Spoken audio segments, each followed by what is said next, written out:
Christian parenting.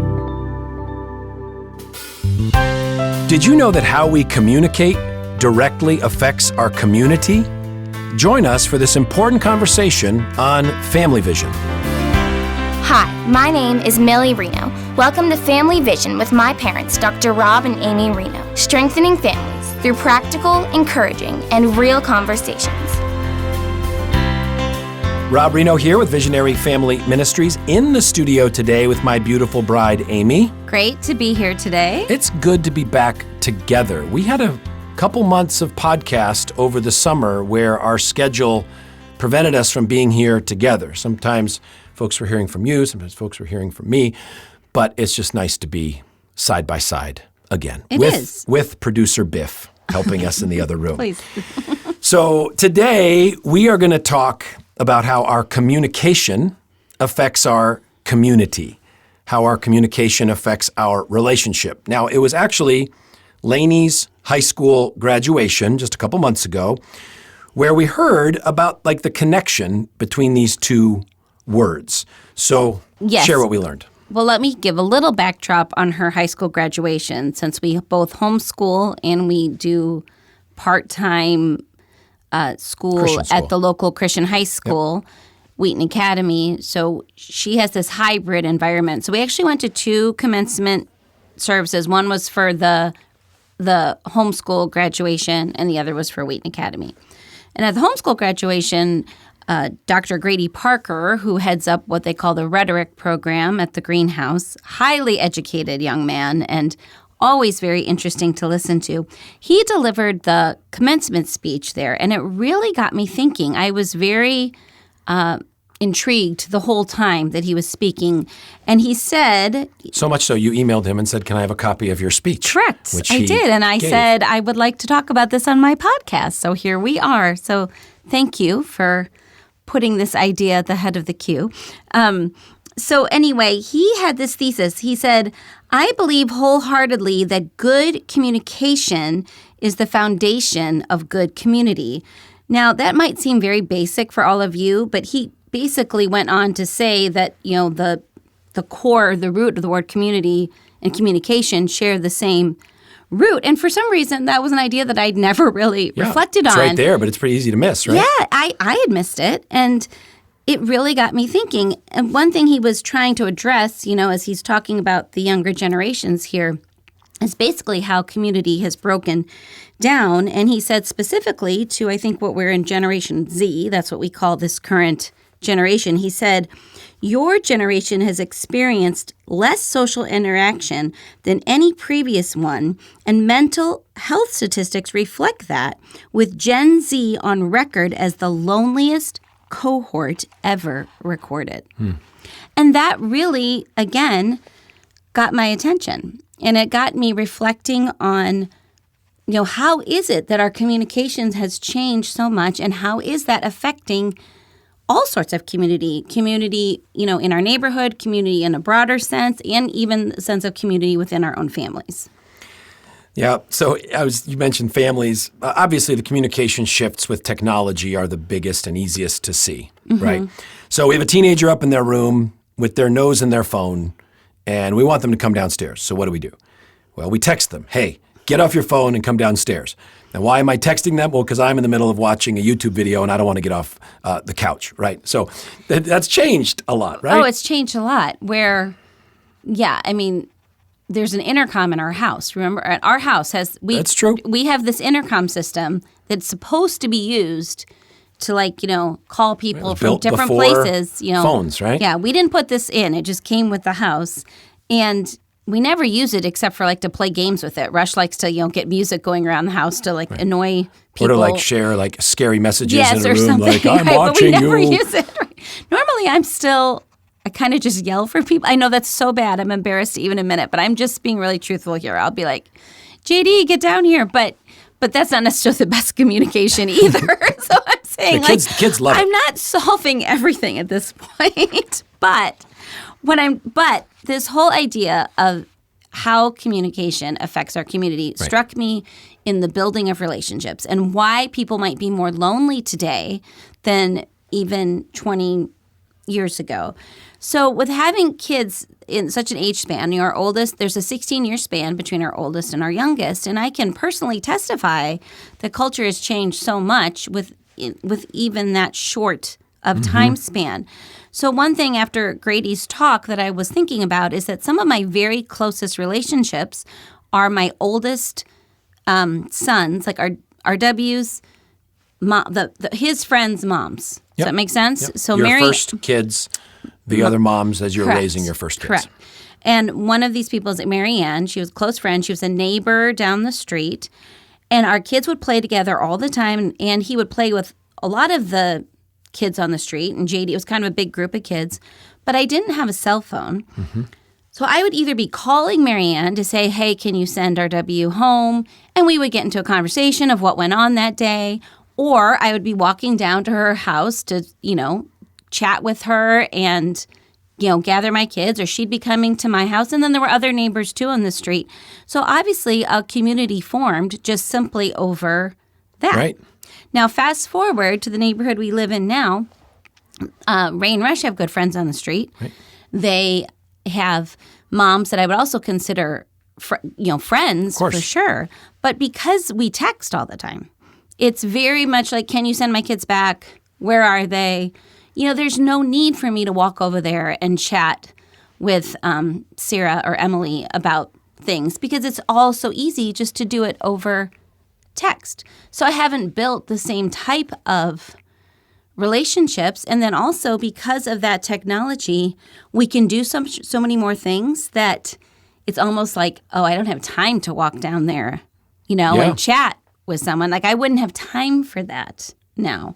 Now, some of that is the difference between oldest and youngest kids. Sure. It's a difference of expansion in your life. Sure, of like just, the youngest kid's more of a correct. free-range parenting approach of just That's not exactly what I said. I meant that there are more relationships in my life now than there were when I was, 20 years ago.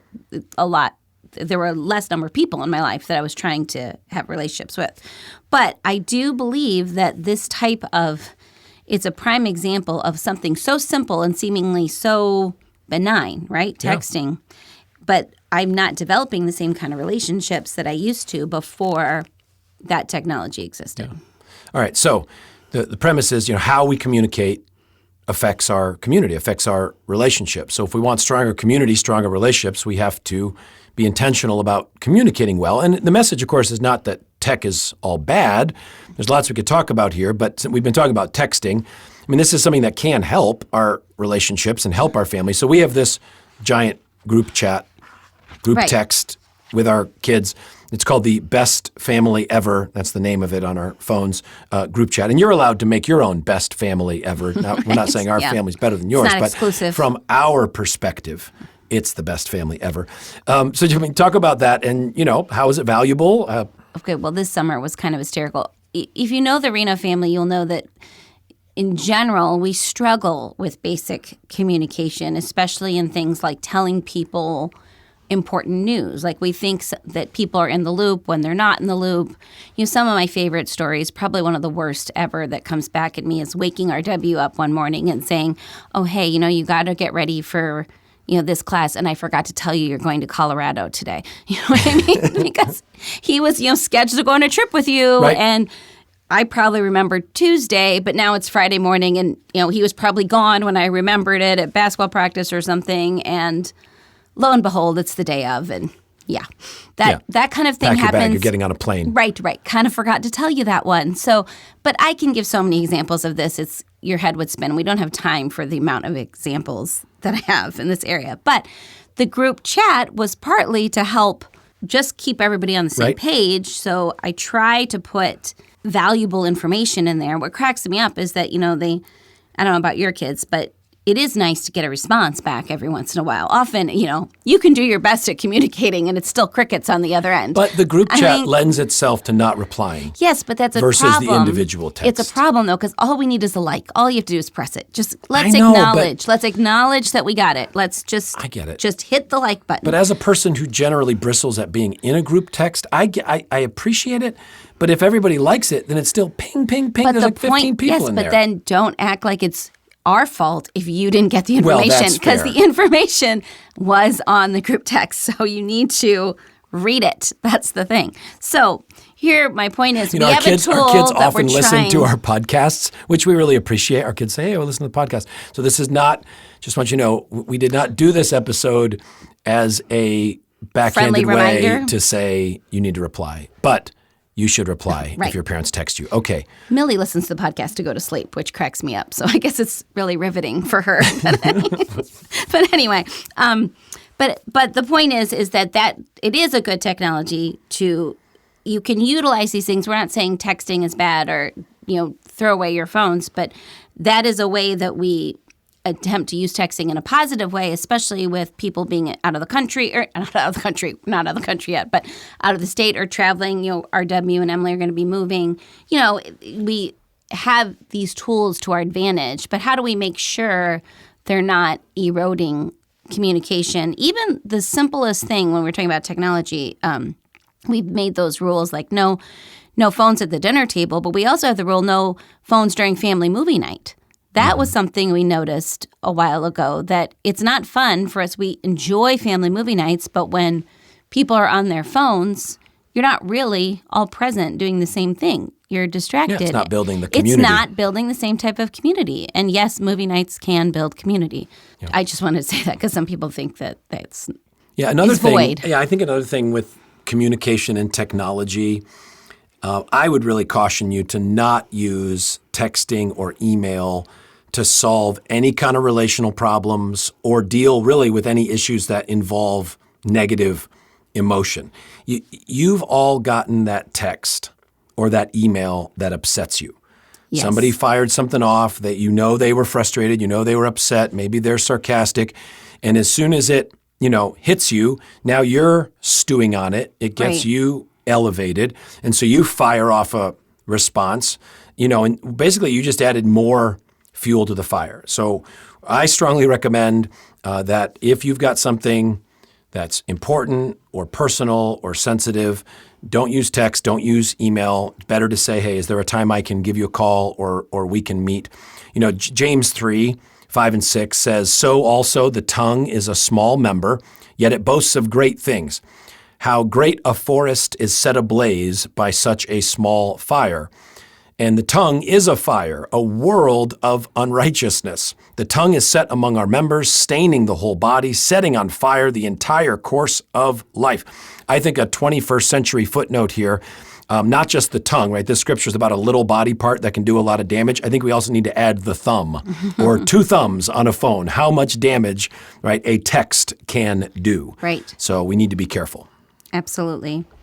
And I would say 99% of the time, you and I have our disagreements sometimes over what can be communicated on text. And sometimes I've said, I do think this is better to communicate it in a text because, like, if there's a lot of emotion between me and one of the girls, you know what I mean? And whenever we talk about something, it is becoming, too volatile. Right. Sometimes we will choose to say something over text. But even then, I would say 9 out of 10 times, or maybe 9.5 out of 10 times, it's a bad idea. So, as far as like what you said, be very, very careful about expressing anything negative. And I've definitely been burned before by not following your advice. And I think that's a very, very good guideline because you just can't communicate tone over text or email is the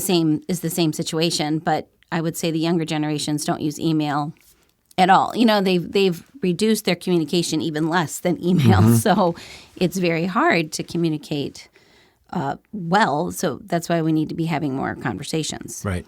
I've been doing some counseling with a family and basically some siblings that are, they're all adults and they're having a hard time with their relationships, and they're trying to work on their relationships with this massive group email. And every day there's somebody sends an email and it's a link to this YouTube video from this counselor, basically because the counselor tells the other siblings how bad they are, and they asked for my advice, right? Right. And so I excruciatingly went through and I read these emails, and like point one was, my advice is you stop using group email to work on your relational problems. They're not getting anywhere. They've been doing this for a month. Nobody's listening. No one is Let's get on a call. Let's get on a Zoom if you have to, whatever it is. Choose one thing to talk about if we're able to do that. Yes. Or even just spend some time talking. Like we're talking about communication builds community. Mm-hmm. Maybe we get together sometime and we don't talk about the problems today, and we just have dinner. Right. How was your day today? How was your day today? Like that's okay. Right. Absolutely. When you're really, really struggling. Well, I just wanted to close this with the thoughts from Grady Parker's commencement, just to wrap it up with that, because he left everyone with these 3 points that he took a lot of time to develop, but I thought they were just great things to remind ourselves of. That number one, we can create community by communicating care. Whatever form that we're doing, always begin your communication with, I care about you. You don't have to use those words, but it's so easy. Again, with texting, we're going straight to the important thing, as opposed to, I've even tried to discipline myself. Hey, how are you? And then say, give a greeting before I go into what was the intention of the original text. Start with care. We can create community by communicating understanding. Same thing. Even if you're texting, you can think about how to communicate understanding, even over technology. And then lastly, we can create community by communicating purpose. And I think that's a little more hard to dig into right now, but in the sense that, I think that's even helpful, like you were just saying with that family, to why are we getting together? Communicate in a way that give people a heads up of what the purpose is of what you're getting together for is actually very helpful. Yep. Amen.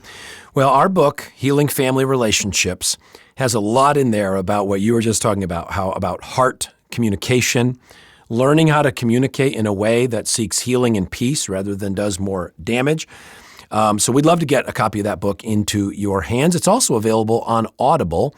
And so you can get Healing Family Relationships wherever you buy your books. We also have it as a 10-pack on a discounted rate on our website at visionaryfam.com if you wanted to go through that book as a small group at church or a neighborhood group or even as a family.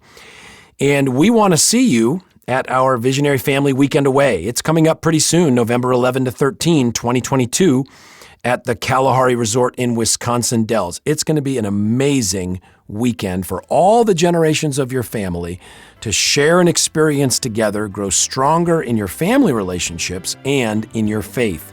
You can get all the information about that retreat at visionaryfam.com/retreat. And as always, we'd love to hear from you. Email us at podcast@visionaryfam.com. And we look forward to our next time with you on Family Vision.